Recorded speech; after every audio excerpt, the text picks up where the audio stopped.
Bunker life, baby. Bunker life. So I am here. Today's guest is someone whose work reminds us that transformation is rarely something we can simply explain. It has to be lived. I first discovered Dean Andersen through Most High Media and my friend Christian, but was immediately drawn to Dean's depth, humility, authenticity of the stories they were telling. And as someone who has devoted my own life to understanding recovery, healing, human transformation, I was deeply moved by Dean's approach. Rather than offering another theory about change, he spent 7 years patiently documenting what change actually looks like. Dean Andersen, star of the extraordinary 7-year documentary Montana Society, is a documentary project that began with the restoration of an underground shelter in the mountains of Montana. But as the work unfolded, something unexpected happened. Dean invited young men rebuilding their lives in recovery to become part of the project, and it soon became clear that the real story wasn't the shelter at all. The most important construction project wasn't happening underground, it was happening inside the people themselves. What emerged from those 7 years wasn't simply a documentary, it was a new way of thinking about education, recovery, and human development. Dean often says the documentary became the curriculum. Instead of teaching people what they should do, Montana Society invites us to observe transformation as it unfolds through real relationships, real failures, real forgiveness, real responsibility, and real purpose. Every setback became a lesson. Every breakthrough became a case study. Those insights eventually became the foundation for RL, an innovative education platform that transforms authentic human stories into learning experiences, now being used by recovery organizations, treatment centers, sober living communities, correctional education programs, families, and individuals seeking meaningful personal growth. What I appreciate most about Dean's work is that it reminds us that hope isn't something we manufacture through inspirational slogans. Hope becomes believable when we can actually witness someone like ourselves change. Across hundreds of hours of film, Dean observed recurring patterns: honesty, humility, responsibility, service, forgiveness, and purpose, not as abstract ideals, but as lived realities. Today's conversation is about recovery, but it's also about something much larger. It's about becoming: leadership, resilience, identity, faith, purpose, and the stories that quietly shape who we are. Whether you're a therapist, educator, parent, person in recovery, or simply someone trying to become a little more fully human, I think you're going to find this conversation deeply meaningful. Dean, without further ado, welcome to Conversations with Dr. Wes. Wow. Dr. Wes, thank you. What do you think? Decent intro?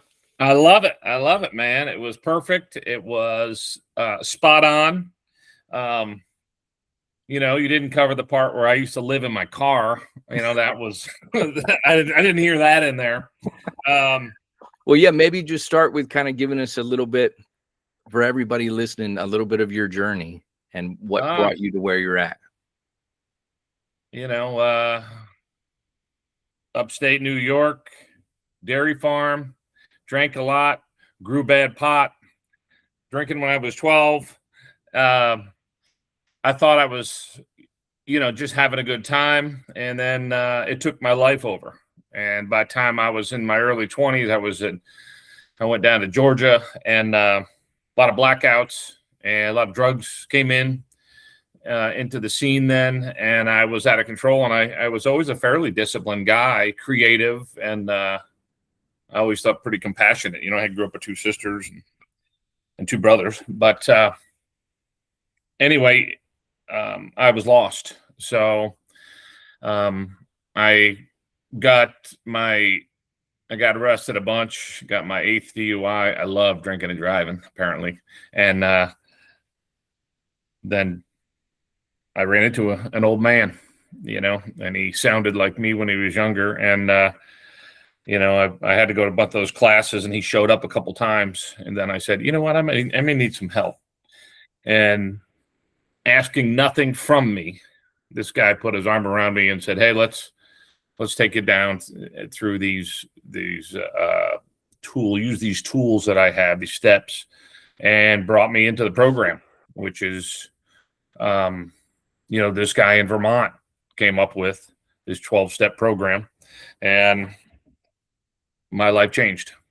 And then it got better. And that was 18 months later, I drank again because I wouldn't do the 4th step, which is one of the tough little hurdles. And then once I did, I've never touched anything again, which is pure grace.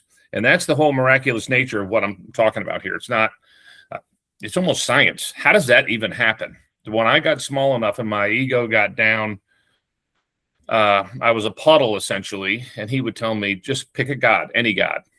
And just as long as it's not you.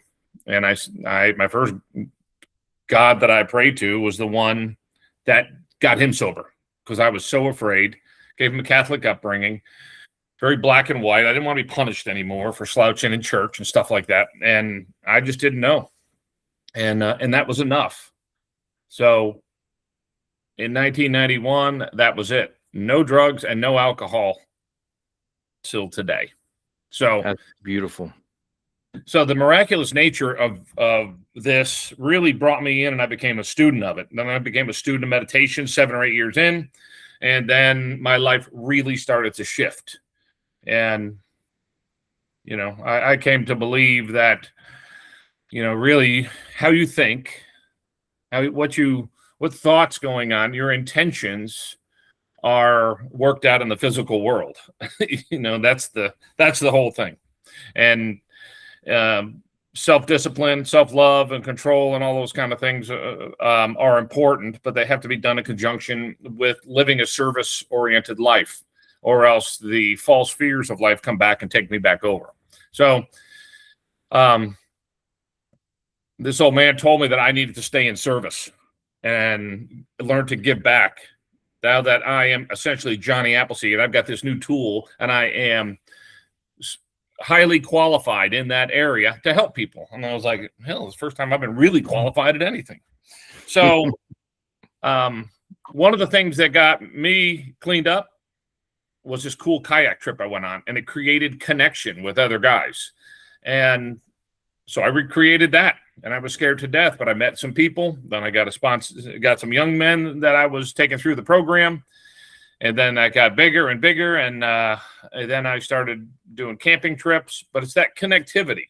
It's getting the individual's mind out of the normal space. Some of these guys had never been on a sea kayak before. And having 12-step meetings and connecting to them. And some of these guys, all they really needed was for somebody to say, you're going to be okay. Just do the work. Everything's going to work out. And it's amazing. Nobody's ever believed them before. Yeah. So at any rate, this connection or time spent with them in an unusual space to open up the synopsises even more and create unique connections, I think, started to work. So put that on steroids, and I started doing projects. And I would buy an old house, and I would bring 5 guys in for the summer and take them through the steps. As a matter of fact, one of the first places that I did, I am sitting in right now. Wow. And this is how crazy it is. Here's a little punk living in his car. Right now, I'm sitting in the old general store owned by Bill Wilson's uncle, right? Wow. Bill Wilson was born. I'm looking at a house across the street. Can I turn the computer a little bit? Oh, yeah, please do. And as you do, maybe for some of our listeners, because we have a wide audience, but for those not familiar with Alcoholics Anonymous and the history, Bill Wilson was the founder. He was the guy that curated this program that now exists and is everywhere. So tell people a little bit about Bill Wilson. Oh, Bill Wilson, he's helped, tens of millions of people, Bill Wilson was born across the street. We're about to look at his room right over there, in an old inn that his parents managed. And we're in Vermont right now. And then they left. His grandfather raised him. And he found out that he wasn't a human being, he's a human doing. He figured out, wow, if I'm good at football, if I'm good at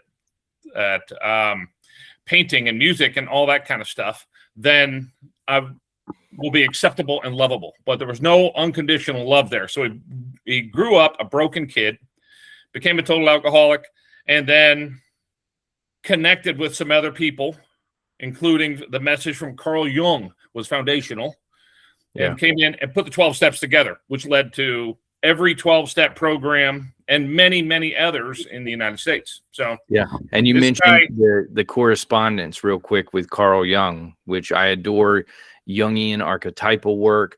But for those that don't know, there was correspondence between the two, and Carl Jung was the one that kind of came back and said, hey, this is a spiritual condition. And until an individual can do depth psycho-spiritual work and heal their spiritual connection, they will never be able to heal from addiction and alcoholism without that spiritual component. Exactly. Yeah.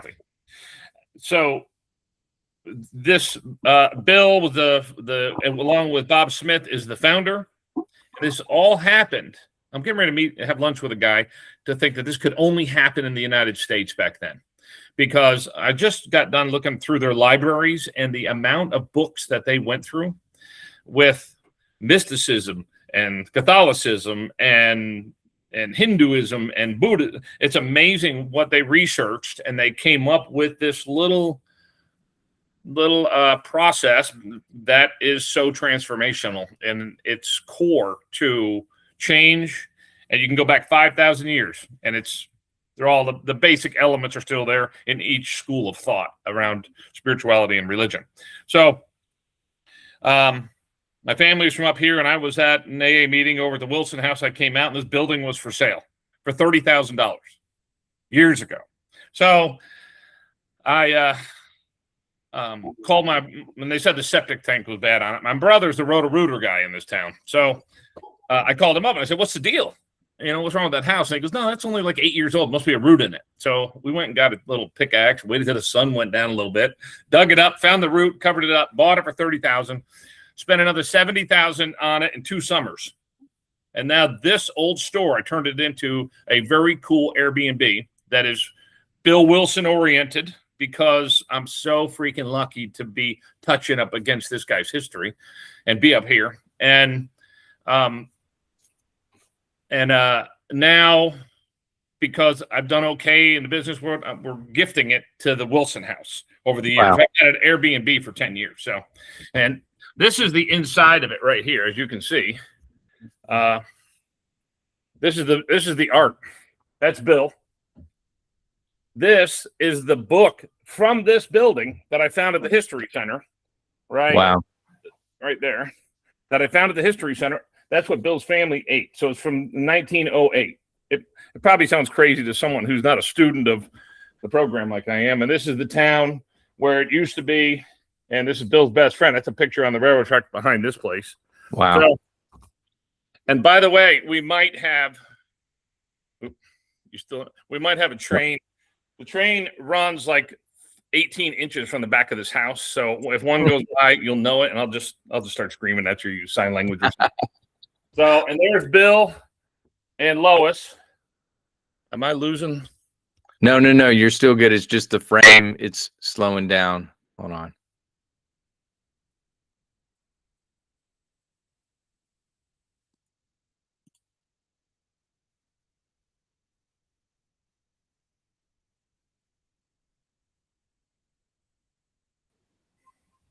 You're back. Okay. I'm not going to carry it right here as much. So it's perfect. We're back with connection now. Okay. Maybe I'll unplug that. That's Bill and Lois right there. And Bill was the first stock research guy to go out. So that's a Harley Davidson, 1995 Harley Davidson, and a sidecar, and that's his wife. So he put his wife in a sidecar and did stock research, drove from here to Ohio. Wow. And back after 1929, early 30s, the whole thing was crazy. But so what beautiful history. And Dean, the kind of you tying it to service, where it's like, here's this man, this human that has had such a profound impact, the lineage, what he went through, his own spiritual growth, and now just full circle, man. Yeah.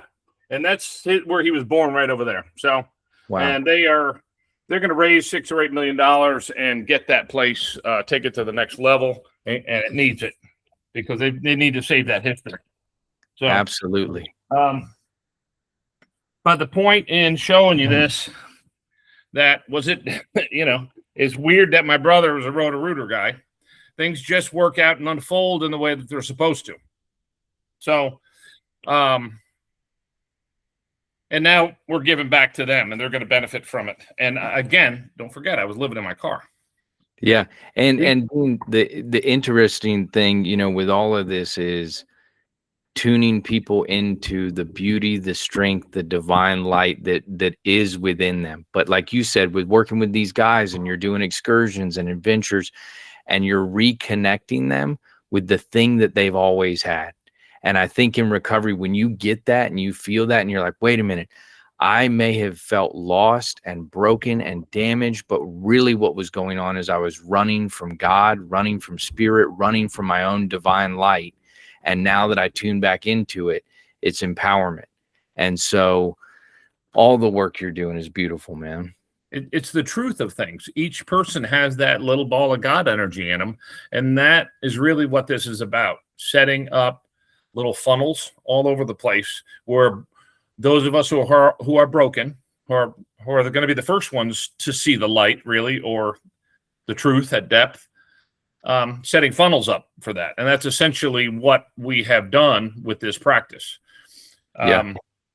This place here is an example of how on those summers I would get people together and take them through the steps. They get sober, they get paid for doing a job, and then we move on. But so I can look back now and look at all 10 of those guys that went through here, and we could call them now and see how they're doing. So I have evidence of how the process works, other than my own soul and how it's changed. Yeah.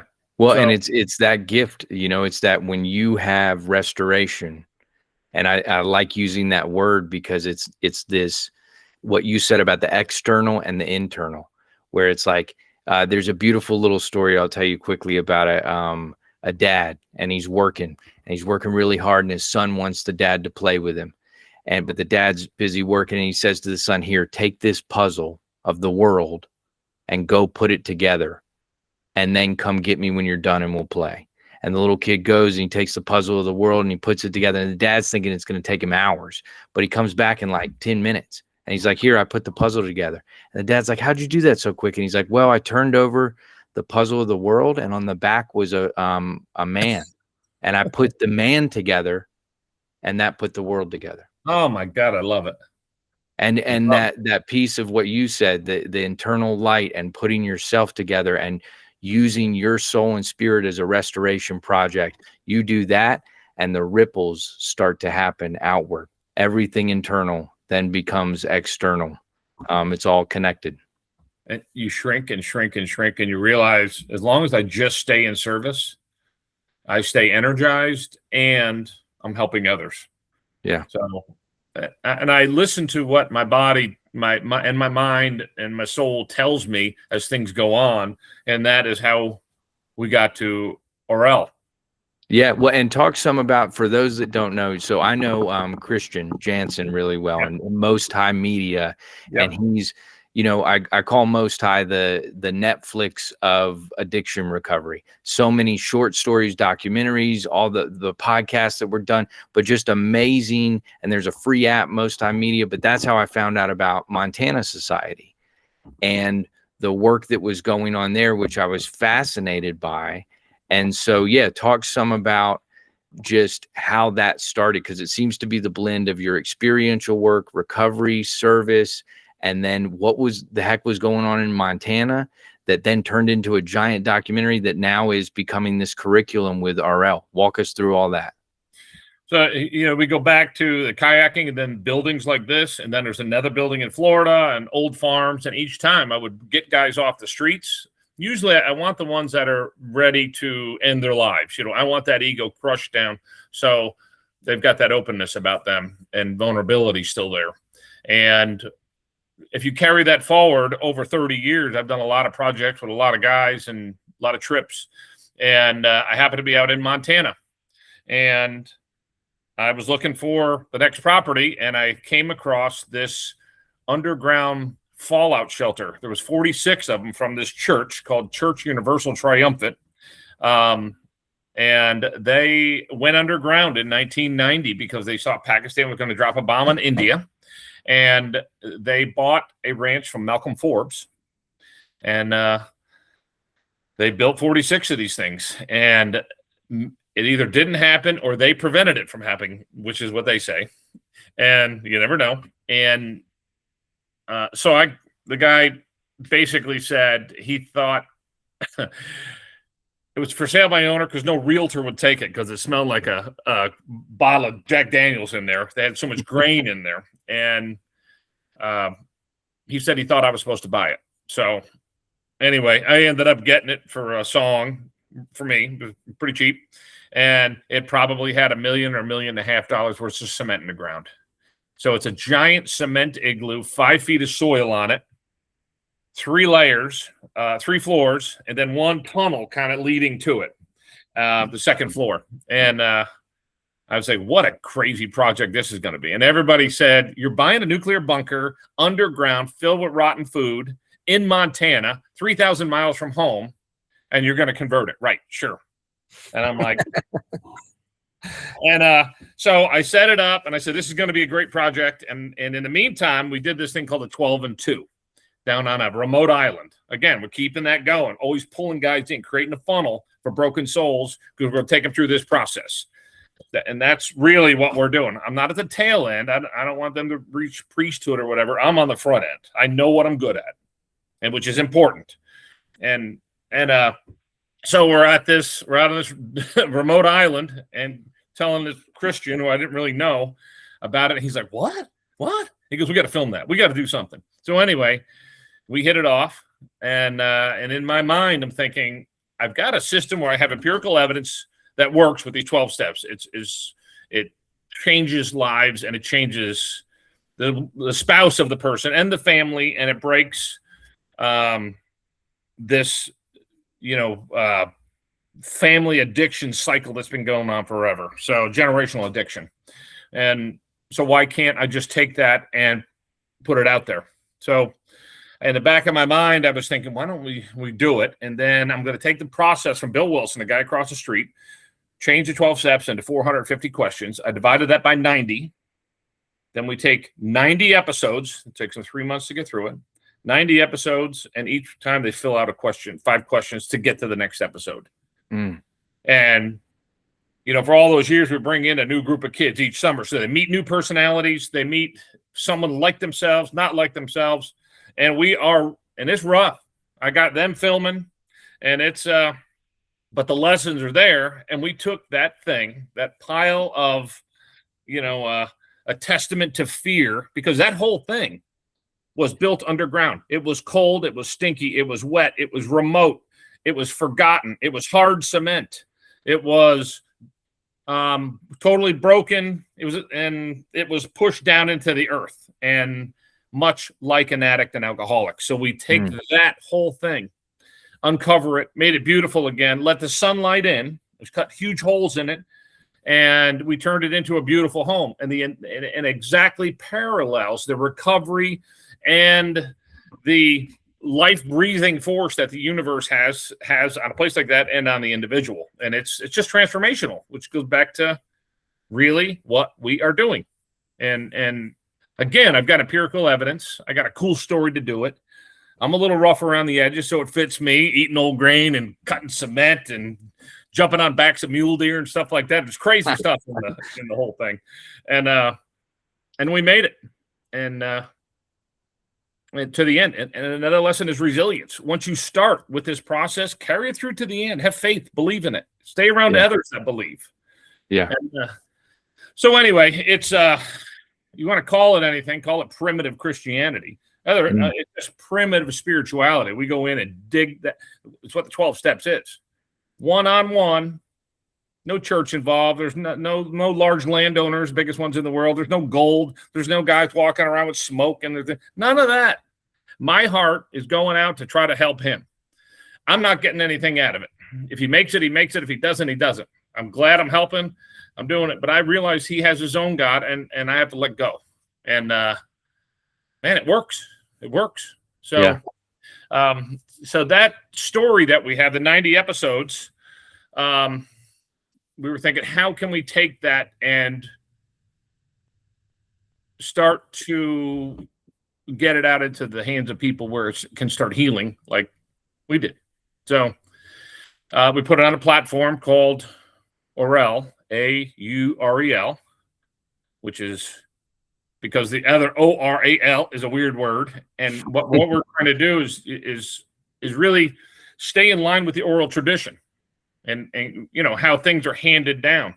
Well, hell, you can go back to before, you know, when the Greeks first started doing plays in their Colosseum. The purpose of doing those plays was not for entertainment to see what kind of a great actor you could be. The purpose of doing those was to give medicine and convey the healing to society and tell you how this is how you act in these bad situations or difficult situations. It was a moral map for them how to heal.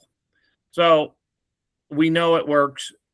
I know it works, and we're trying to convey it in a show and in a lesson plan. And you can clearly look at how, even though I'm weird and which I love, but you can look at how an adult that used to live in his car has come full circle, and I'm open about it, you know, and I'm not perfect, but I did it. The fact is, the guy that is across the street in that little house and some other guys come up with some shit that helped me and it changed my life. I'd be dead if it wasn't for that. So we're in a new world, and leveraging technology and cool stories and short clips to convey the message is what we're all about now. Again weave back to a very, like you said, when we go to the 12 steps, they are this, what I would call archaic lineage and knowledge and spiritual wisdom. But it's woven into a practice. And so I tell people all the time, you know, who will hear about the 12 steps, I'm like, man, to do a fearless moral inventory of oneself repeatedly, to do ego work and ego identity and start to recognize a higher power and what that encompasses, choosing spirit over ego. Everything that is in the 12 steps is some of the deepest work that a human being could do. And when you look at that lineage and how it came together, it's how do we keep that practice that has helped so many going? And it's like, that's the foundational message. And so, like you said, it's, you know, but bringing it to life in the world and in different ways with these restoration projects and now a curriculum, I think it's beautiful work that you guys are doing. It's amazing, Dean. And it's restoration, rebuilding, but then it's also preservation. Yeah. And what you're doing now with Bill W. and the family and this historical house and the market across the street, I just think it's phenomenal, man. Yeah. And it's not me. It's not me. So it's that energy ball that's inside that feeds my brain and allows me to connect and get ideas and be vulnerable and open and hug people. And it's that, because it's that thing. And I've been doing it long enough that there's not really much else to me. Yeah. You know? So I say the same thing as a therapist and sitting with clients, and I'll get praised. You know, Wes, you did this, you did that. I'm like, I didn't do it. My ego didn't do shit. What did it was when I can step out of my ego, I can choose spirit, I can become a conduit, I can hold sacred space, I can become a vessel. That's, and I love Martin Buber's quote. He says, when two people honestly and authentically connect, God is the electricity that runs between them. There you go. That is it. That is it. And we are out with these people. I'm out trying to connect with them, you know, here. And it's with these young guys and trying to carry the message there. And then some of those guys are out doing the same thing. So, and it has very little to do with the drugs and booze, you know, those were temporary solutions. That's what they were. It's that hole and that void. And as Carl Jung said, some people are born with a larger space in them, So Yeah. And I like Dr. Gabor Mate and his work on addiction. He wrote a brilliant book called The Realm of Hungry Ghost, and he compares the world of addiction to the creatures that are in the hungry ghost realm of the Buddhist wheel of life. But he basically says the question is never why the addiction, it's why the pain. And when you get to that, it's so enigmatic, that pain and how it can show up in our lives. But I believe so much of it is disconnection from ourselves, disconnection from spirit, disconnection from community. And we are in a world that thrives and capitalizes on disconnection. And the more that the global economy and capitalistic society can disconnect us, the more it can sell us this ideal that we need something, we need to consume and to purchase and to get and to chase happiness in all of these various ways, when it really is within. But it's recognizing that, and it's coming back into connection with spirit, with the divine, with yourself. And that's hard to do in a world where we are constantly distracted by screens, by technology, by consuming instead of sitting with stillness. One of my favorite teachers is Eckhart Tolle, and he talks about presence practice and the ability to sit and to sit in nature. And, for anybody that hasn't tried it, go outside and try and be as still as a tree. Within 5 minutes, you will see how crazy your monkey mind is, and how movement and constantly, but the more you can practice stillness, and in whatever way, through meditation, through breath work, through yoga, through being with yourself, I really think you can open up to that spiritual ball of energy that is always there and can manifest without. But you got to be quiet enough. You got to slow down enough to be able to tune into it and hear it. And I think sometimes the slowing down can happen in different ways. So it's like some of the most spiritual moments I've had have been when I've been doing the most intense physical work. Exactly. Yeah. Where my mind will start to not be able to keep up, and my body and embodiment will kind of take over. So I get it. I've watched some of the documentaries, man, of Montana Society, and you guys are out there sweating your ass. Man, I work them. We work them and work them, and I'm next to them. My whole thing is to outwork them. You're not the football coach that's sitting there with the air conditioning on a golf cart, just giving orders. You're right beside them doing the deed, man. I want my hands to bleed first and show them we're going to keep on rolling, baby. And then after this, we're going for a hike, and then we're going to dive into Yellowstone and go to a meeting, because it really doesn't matter how I feel. I'm going to do the next right thing. Those little lessons. Yeah. So, yeah. It'll a lot of guys couldn't handle it, because it'll make a man out of you. We in a way, and humility. You know what I mean? So many times that ego grows and strengthens when you are thinking. It's easy. I always like to say, at home, I got 2 little daughters, and we'll throw that show American Ninja Warrior on the TV. Yeah. And from the couch, I'm like, I could do that. No problem. I get over that thing. And then it's like, but then we'll go to one of the jumpy places like Sky Zone. I'll get on something and can barely do anything. It's like, wait a minute, man. You got to put brass tacks and actually try it, and that'll wake you up to I just think it's amazing what you're doing, Dean. And so how can people find out more, that people that hear this, that either want to get involved, whether it's somebody who's going, I need help, and I want to connect, and I want to do some of this excursion work and adventures, or somebody who just wants to be able to watch these documentaries and engage in the curriculum and the content? What are the best ways for them to kind of get a hold of it all? Well, the AUREL is the name. And by the way, AU stands for gold on the periodic table. Okay. So we call it cool. REL. And we kind of try to come up with something that's like saying Google or Yahoo. It doesn't really mean anything, but it means something.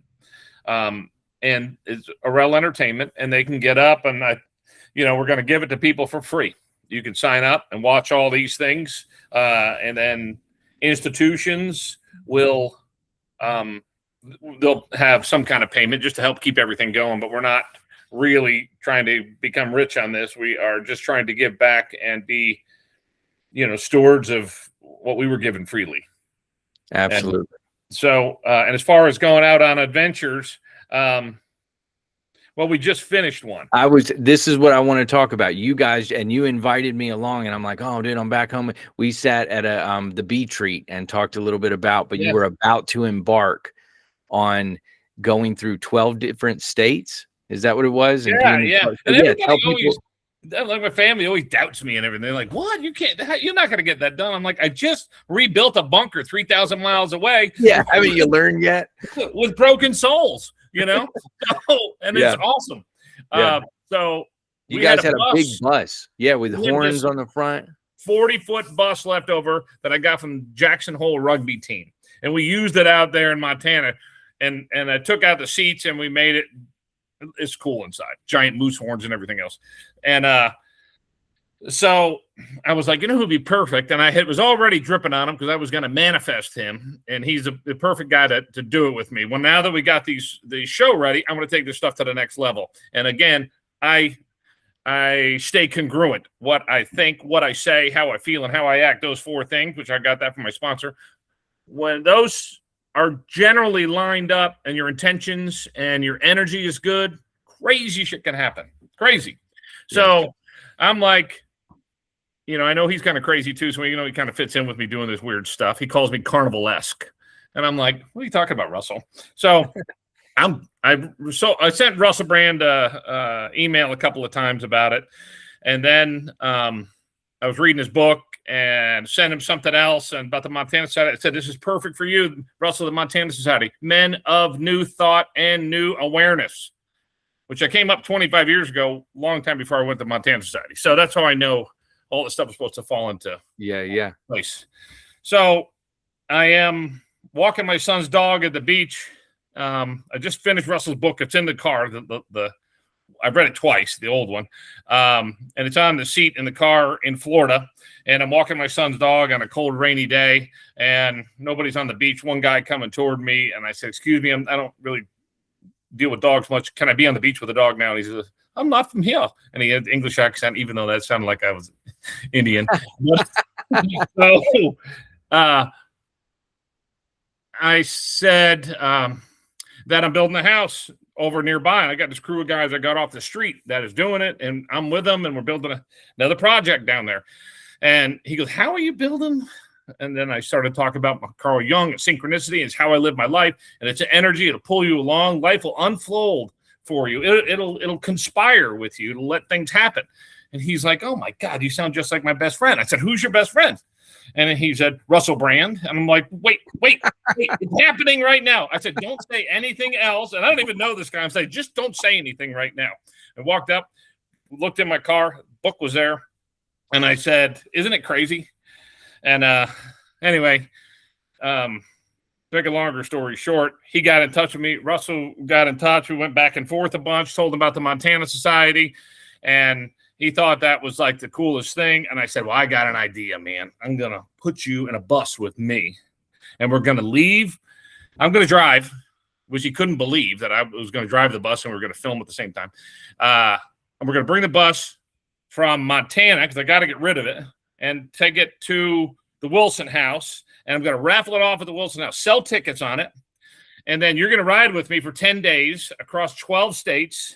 And I'm going to look at the 12 steps and the principles underneath and get out of all the dogma. I'm going to get out of anything to do with church or recovery. I don't want any recovery language in it. Just want to keep it pure and clear from the individual and the principle, acting that principle out to create character. So we located 12 spots in 12 states and drove the bus to each one. First one was Custer's Last Stand, which is truth, trust with yourself. Being honest with yourself, which is the ability of surrender of all your bullshit. And we took the bus out on the battlefield and looked at all his mistakes of denial and his lying to himself and his inability to grasp the truth of what was going on around him, like the mind of an alcoholic or an addict. And we compared those things. So we did that all the way across the country, ended up here. We raffled the bus off to the Wilson House. They kept the money, and Russell had 20 tickets and a bunch of, we raised $14,000. And then I was hoping I'd get rid of the bus.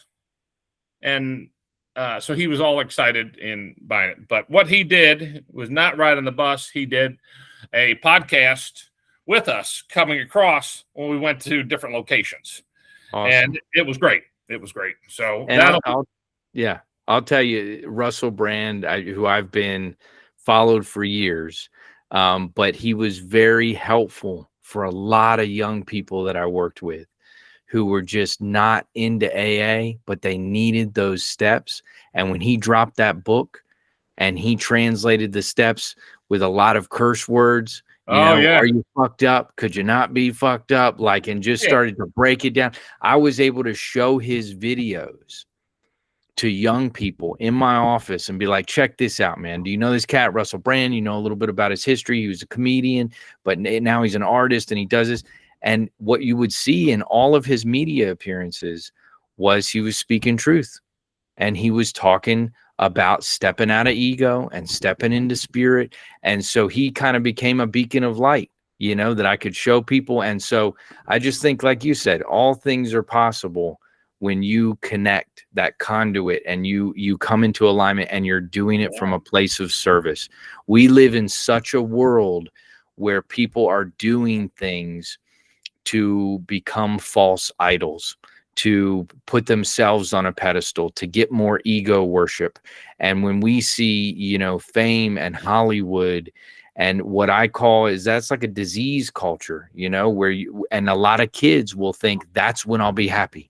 If I can just be money and fame and material growth and be idolized by people. But then you look at figures like the lead singer of Linkin Park, the lead singer of Soundgarden, these people had all that shit and they're still going, that's not it. I think it's true connection. And so you being able to link with Russell Brand, have that platform, him be a part of this, because he's been so vocal about how much Bill W. in the program has helped him and his journey. And then also his new book, which I think is on Christ and Jesus. And we just finished listening to it. He's we've been talking about that. He's trying to, some of that is him with his old situation that's coming back to haunt him. He got pushy with politics and all that, and I think he stirred up a hornet's nest over there. But he's still, the 7 days become a Christian. Basically, what he did was break down the 12 steps. That's all it is. I just finished listening to it. So, and cool. There's a lot of Russell Brand funny stuff. It's hard sometimes with him because, I'm trying to have a thought, and he's already come up with a funny thought, and then he reference it back to a 1963 joke, and then come back, tied to do together, and it's back at me before I can give it. Well, and Dean, you move pretty quick, brother. But you guys together, I mean, that's a powerful energy, man. And that's, if I was at lunch with both of you guys, I think it's, that's like, come on, man, electricity just firing off. Wild, man. But I'm looking forward. We're going to get together. He wants to do a podcast of Christianity versus the 12 steps. Cool. And am I losing? There we go. Christianity versus 12 steps. And also, and here's a weird thing that just happened. I was out of town and came back, and the lady that runs the Wilson house was like, hey, I've got a couple visitors. Can they stay over here at your house? We're out of room. And I'm like, because it's an Airbnb here, so there's a bunch of beds, and I'm getting ready to turn it over, but we're empty. And she goes, can you handle some people? And I'm like, yeah, cool. So upstairs was Ebby Thatcher's, Bill Wilson's sponsor. His grandnephew stayed in the house. Yeah, crazy stories. Wow. He's 35 years sober or something like that. And then the lady that runs Stepping Stones, where Bill lived down toward New York City, she's been running that for 13 years. And then the lady that runs Akron and the historian. So, and anyway, a bunch of people. So they all stayed here. I came home, and it's like the celebrities of recovery, of the old core recovery, and the guardians of the story, so to speak, are staying here.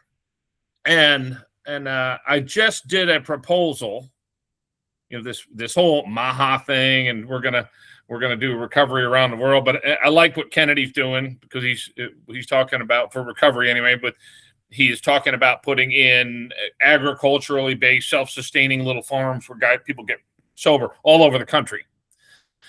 And he was asking for input. And I said, well, so I wrote this thing up saying that you need some kind of connective tissue and glue with the history of it, where people don't make money on this. This is the core stuff. If you've got Celebrate Recovery and an insurance company pushing it, they're making money. So they're got lots of advertising, but the good quality core stuff that really gets you sober is not getting pushed. So when I offered up the Orel and our other stuff for free, I said, you guys can take this and use it and connect a little search engine to it, or make an internal system like a Netflix and a little Google for just recovery, the stories, the shows, all that kind of stuff. And it's free for anybody to get onto. And I just wrote up the concept, and they could track things and show meetings, and it could be an insulated system where there's no insurance companies on the back end pushing it and feeding them. Absolutely. Yep. Just a pure engagement. And so when I got home, we thought this whole thing up. Christian and I put some dotted the I's, and then I went over it with these people here, all the celebrities of AA that I got, and they were like, wow, amazing. So then I did interviews with each one of them, and I'm condensing that together and sending it to Kennedy. Awesome. Yeah. So again, you never know. I didn't know they were going to be here. And then the idea popped, and I'm like, wow, what a great idea. So let's see where this goes. Absolutely. And Dean, I think, on that note, man, stepping into the future and just like you said, trusting that what needs to align, what needs to unravel, what needs to unfold, that God and Spirit will put you where you need to be. And you have that faith, and then it's just stepping through the door, man. It's putting out to the universe what you want to see and have manifest, and then having the ability to step back and let it unfold as it needs to, man. I think it's beautiful. Yeah. Well, we'll see. And I'm, right here, I don't know what's going to happen. Maybe nothing, maybe something, but I'll keep my feet moving because I know it's a process. And the way I did it didn't work. Well, and what you do know is, regardless of what happens externally, you know what you're practicing internally. You know what your day-to-day practice is. And that for me is such a grounding, like even in my own life. I know I'm going to wake up and read Course in Miracles. I know I'm going to meditate. I know I'm going to do some yoga. I know I'm going to do breath work. I know. And that's regardless of all the external variables and everything else that may move in one way or another. I have my practice of how I align my mind, body, and soul. And if you keep doing that, what'd your sponsor say? It was thoughts, action. He used to call me incongruent, and I used to say, "That's nowhere in the program. Where's that book? Where is not the big book? Not gonna go." And he would say, "Well, what you think, and what you say, and how you feel, and how you act. Those four things, when they're in alignment, you can walk into a room and you're busy being yourself. I'm not trying to manage your thoughts of me, and and that means I'm connected, and I'm, sitting in the sunlight of the Spirit." That's it, man. Dean, this has been so cool. I hope that this is the first of several. I'd love to have you back on as the projects continue and everything you're doing. And for anybody that wants to get a hold, I'm going to put links to everything. I'm going to put links to Most High Media, to RL, to Montana Society. Nice. And then, any famous last words, man? We're going to start producing the other one's going to be called 12 Across, and the thing we did with Russell, and we're going to start production of that in early August. Awesome. So we'll stay in touch when that's done too. And, absolutely, man. No, man, it's awesome, and I'm I'm honored to see you again. Honored to be on your show, and if I can do anything and need anything else, let me know. So awesome, Dean, you're amazing. Yes, right back at you, brother. The journey continues. All righty. Thanks again.